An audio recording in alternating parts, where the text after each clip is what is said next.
Hi, I'm Rich with Inside HPC. We're here at the GPU Technology Conference in Silicon Valley, and I'm here with CJ from NVIDIA. CJ, we've been learning a lot about containers recently, but I think we should start at the beginning. Sure. Why would I want to use containers for doing my workload? Sure. A container essentially creates a self-contained environment. Your application lives in that, everything the application depends on lives in that, and that whole bundle that's self-contained can get delivered to a platform to run there. That solves a problem, a couple problems. One of the key problems that deals with is that if you had an application and you sent it to me, I could spend a long time trying to figure out everything I need to actually make that run, all those dependencies. And I might not have them, so I might need to go get them one by one.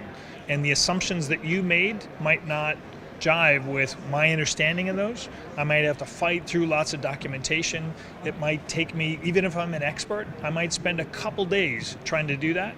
And in the end, I might still not run that application in the way that you intended.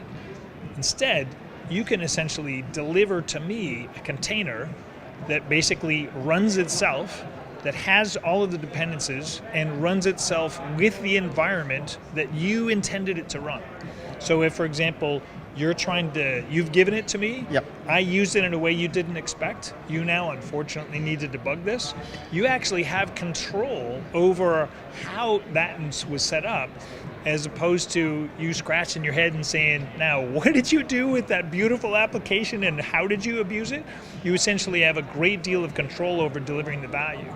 And because that became so much easier for me to take and build and deploy, the time that it takes for me to do that is so much lower that I'm much more likely to take all of your latest release, so all that effort that you put in to making it beautiful, to making it optimized, to make it run, to make the best use of the platform, for example, using our latest GPU features and so on, you now get to be able to make that available to me so that I'm much more likely to use it.